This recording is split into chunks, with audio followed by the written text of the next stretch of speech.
Komm mal her. Komm mal da. Ne? Hier. Kommt noch einer. Ja, der hat jetzt verloren, ne? Denn wir müssen uns mal um die richtigen Leute hier kümmern, ne? Tag zusammen und herzlich willkommen zur Spieltagspressekonferenz von 2 Kölsch. Ja, hallo Leute. Und das am 8. Spieltag der Bundesliga. Und der FC trifft auf die Truppe von Borussia Mönchengladbach. Das heißt nichts anderes, als dass wir Derby-Zeit in Köln haben. Und wir sind tierisch gespannt, was da dieses Mal auf uns zukommt. Ja. Und passend zu dieser Spannung stehen wir hier im Lindenthaler Tierpark, mitten unter ganz vielen Ziegen und anderen Tieren und lassen die Sache jetzt mal auf uns zurollen hier. Ja, es ist ja ohnehin, ne, wenn diese beiden Mannschaften zum Derby sich treffen, eine tierische Geschichte. Ja. Wissen wir ja aufgrund der Maskottchen. Ne. Hier gibt es natürlich keine, ich sehe zumindest keine Fohlen, sondern nur Geißböcke. Und deswegen steht bei uns auf dem Shirt logischerweise auch Hennes hoch. Jünter runter. So, das ist eine enge Kiste.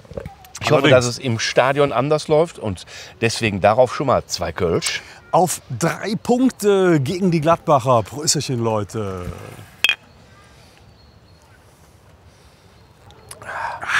Was macht uns denn diesmal wieder so tierisch optimistisch?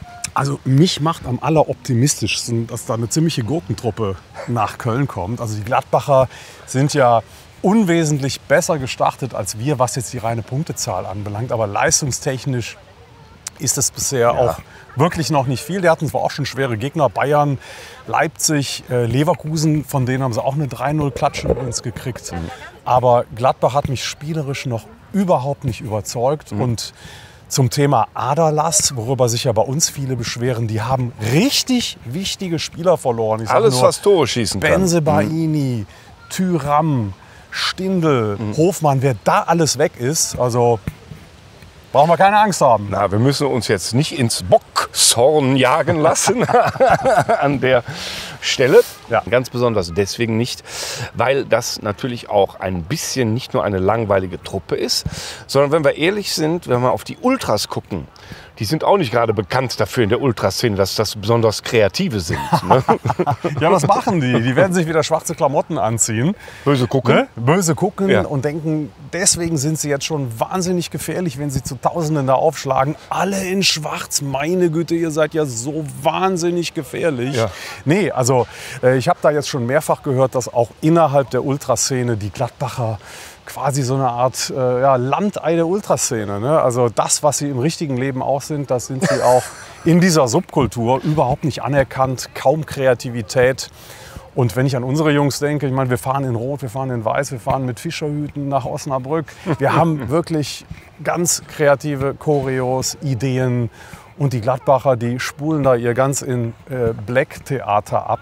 Und da kommt einfach nichts und holen sich einen drauf runter, wenn oben der Hubschrauber im Himmel kreist. Ne? Ja, aber immerhin, es gibt eine breite Fanbase im Gegensatz zu Leverkusen. Ne? Das haben wir jetzt ja gerade hinter uns gebracht. Ne? Die machen sich auch wieder gerade mit Anlauf lächerlich, indem sie ständig versuchen, irgendwie die Bude geschenkt voll zu kriegen. Und ich weiß nicht, ich habe es gar nicht verstanden, was die jetzt alles da für Prämien ausloben, wer was geschenkt bekommt. Ne? Also so wie wir Hoodies verschenkt haben auf der Mitgliederversammlung, verschenken die Leverkusener jetzt Klamotten an Fans, die dafür ins Stadion kommen. Ja. Wie arm ist das denn? Das, und das im Europapokal. Leute, ihr seid so unfassbar schlecht. Und das kann man den Gladbachern nicht vorwerfen. Nein, die haben wirklich einen Haufen Leute da und auf die freuen wir uns ehrlich gesagt auch wieder. Es ist ja schon Stimmung in der Bude dann im Derby, im richtigen Derby. Ja. Du warst aber, komm, bevor wir jetzt anfangen, Gladbacher zu loben, ne? Du warst in Leverkusen. Ja, muss man die loben, die Fans nicht. In dem Fall muss man die Spieler auf jeden Fall loben, also die Fans nicht. Das war eine ziemliche Krüppelskoreo, die da am Anfang gestartet. Man konnte gar nicht lesen, was da drauf steht. Obwohl es waren nur 3 Buchstaben SVB, man konnte es nicht lesen. Nee, also die Mannschaft von Bayer hat tatsächlich sehr stark gespielt. Wir waren chancenlos, haben wir auch direkt unmittelbar nach dem Spiel geschrieben.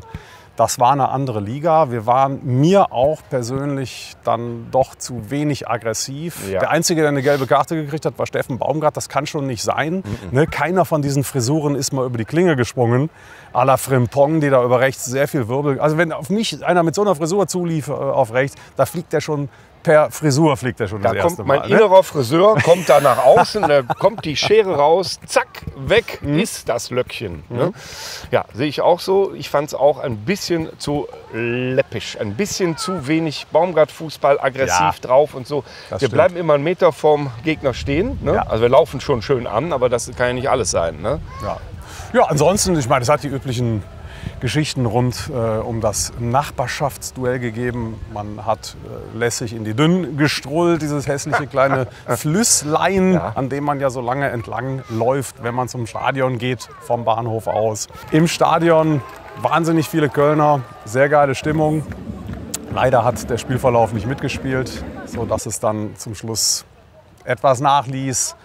Also ich habe gar nicht so wahnsinnig viel zu erzählen diesmal aus Leverkusen. Du warst ja nicht dabei, aber du hast eine richtig geile Tour nach München gemacht. Ja, ne? Ja, genau. Also ich war in München, deswegen war Leverkusen gestrichen und dachte mir, aber ich habe auf gar keinen Fall Bock, in irgendeine Münchner Kneipe und mir da so eine Konferenzschaltung anzugucken mit irgendwelchen Vögeln, die nur auf die Bayern warten. Also habe ich geguckt, was gibt es denn für einen Fanclub, für einen FC-Fanclub in München. Ja. Und es gibt die Münchner Böcke. Und da habe ich mich angemeldet, beziehungsweise die haben dann gesagt, komm doch vorbei. Und also herzlichen Dank an den Andreas und an den Dini und an die ganze andere Truppe. Es war absolut großartig. Ja? Guck, da kommen die Böcke direkt hier. Ne? Die Münchner Böcke. Ja. Für die Münchner Böcke hier. Das war also wirklich nett. Und auch wenn das Ergebnis nicht viel hergemacht hat, war das wirklich ein geiles Erlebnis. Also ich habe sogar, warten's, einen Schal gekriegt. Ich habe einen Schal bekommen. Da, die Münchner Böcke. Ja, sehr schön. Also wir werden übrigens in letzter Zeit häufig von Fanclubs tatsächlich angesprochen, die uns auch fragen, ob wir mal in der PK ein bisschen was über sie erzählen können, sie vorstellen können. Und das finden wir eine super Idee. Haben übrigens auch einen Schal gekriegt aus Osnabrück. Und da sprach uns der Mike an im Stadion an unseren Plätzen. Haben wir ein Foto gemacht. Das Gleiche ist uns auch passiert mit den Jungs aus Österreich. Der liebe Andi von den Zillertaler Böcken, ganz genau. Die haben wir im Ringsträußchen nach dem Spiel getroffen und sind auch direkt eingeladen dahin. Und ganz herzliche Grüße gehen raus an alle 3 Fanclubs, die wir jetzt vorgestellt haben. Ja. Hier. Super Jungs und das wollen wir jetzt fortsetzen. Ja. Auch, also sprecht uns immer gerne an. Ja, das machen wir jetzt immer mal wieder, dass wir einen Fanclub vorstellen. Und ich will auch noch mal daran erinnern, haben sich schon ein paar Leute gemeldet. Wir wollen ja von euch wissen, per Videobotschaft, wo landet der FC heute. Die jetzt früher eingeschickt haben, sind schon schwer im Nachteil. Ne? Ja. Also diese Saison ist mit heute gemeint. Und wo sind wir in 5 Jahren? Ne? Also, wenn wir dann mal wieder Jubiläum haben. Also bitte fröhlich alle in die Kamera quatschen, auf den Ton achten. Ne? Da haben wir Bock drauf. Ja, vielleicht zum Schluss noch mal hier ein flammender Appell auch an euch, mit euren Kids in den Lindenthaler Tierpark zu kommen. Ja. Ich selbst habe ja auch schon als Zweijähriger, als Einjähriger hier auf den Balken da vorne gesessen. Vielleicht spiele ich hier auch gerade kurz mal ein Bild ein. Und es ist mitten im Herzen von Lindenthal, wunderschön. Die meisten von euch werden es eh kennen. Ja. Und immer ein Ausflug wert. Absolut. Ganz nett hier mit den Ziegen, die Kinder mit den Böcken um uns herum, fast so viele, wie wir hier Geißböcke haben. Ja. Es ist ein Träumchen und damit auch ehrlicherweise ein ganz optimistischer Ausklang für diese PK. Ja. Denn es kann ja nichts anderes geben als eine bockstarke Leistung und 3 Punkte, oder? In dem Sinne, wir sehen uns am Sonntag 15:30 Uhr im Müngersdorfer Stadion, Leute, zum Derby gegen Borussia Mönchengladbach. Kriege ich jetzt schon wieder Gänsehaut. Nach dem Dressspiel letzte Woche in Leverkusen. Das richtige Derby ist eine ganz andere Hausnummer und wir freuen uns wahnsinnig drauf. Und jetzt geht unser Spätstart dann vielleicht endlich auch los und wir kommen an in der Saison. Ja, es wird eine wilde Fahrt. Jetzt geht es richtig los. Zum Wohl.